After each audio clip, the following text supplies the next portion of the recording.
మాజీ మంత్రి వైసీపీ నేత కొడాలి నాని అస్వస్థకు గురయ్యారు. గ్యాస్ట్రిక్ సమస్యతో హాస్పిటల్లో చేరారు. ఛాతీలో నొప్పి రావడంతో ఏఐజీ హాస్పిటల్కు తరలించారు.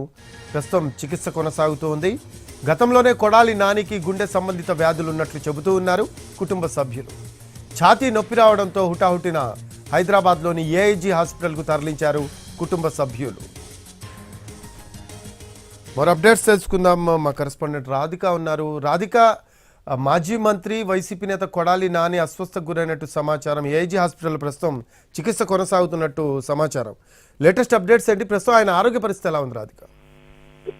ఆంధ్రప్రదేశ్ మాజీ మంత్రి కొడాలి నాని ప్రస్తుతం హైదరాబాద్ ఏఐజీ గచ్చిబౌలి హాస్పిటల్లో ట్రీట్మెంట్ పొందుతున్నారు. అయితే తనకి ఛాతీలో నొప్పి రావడంతో హుటాహుటిన ఏఐజీ హాస్పిటల్ కి చేరుకున్నారు.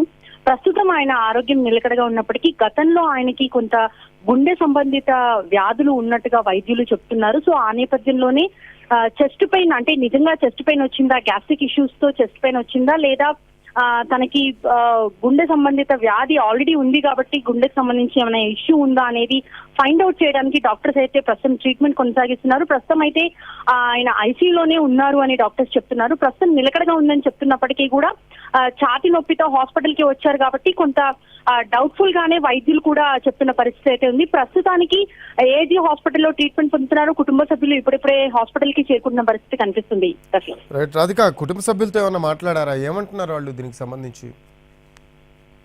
గతంలోనే తనకి కొడాలి నానికి గుండె సంబంధిత ఇష్యూస్ అయితే ఉన్నాయి. కొంత ఆ ఇష్యూస్ ఉన్న నేపథ్యంలో ఛాతీ నొప్పి రావడంతో దాన్ని టైం ఇది చేయకుండా హాస్పిటల్ కి తీసుకురావడం జరిగిందని చెప్తున్నారు. అయితే వైద్యులు అయితే గ్యాస్ట్రిక్ ఇష్యూస్ తో వచ్చింది అనేసి చెప్తున్నారు. ప్రస్తుతానికి ఆ గ్యాస్ట్రిక్ ఇష్యూస్ సంబంధించిన ట్రీట్మెంట్ ఇస్తూనే గుండెకి ఏమైనా గుండె నొప్పి లాంటిది ఏమైనా వచ్చిందా, లేకపోతే ఎందుకు ఛాతీ నొప్పి వచ్చింది అనే దాన్ని ఫైండ్ అవుట్ చేయడానికి అయితే పరీక్షలు నిర్వహిస్తున్నారు వైద్యులు. Right, thanks for updates Radhika.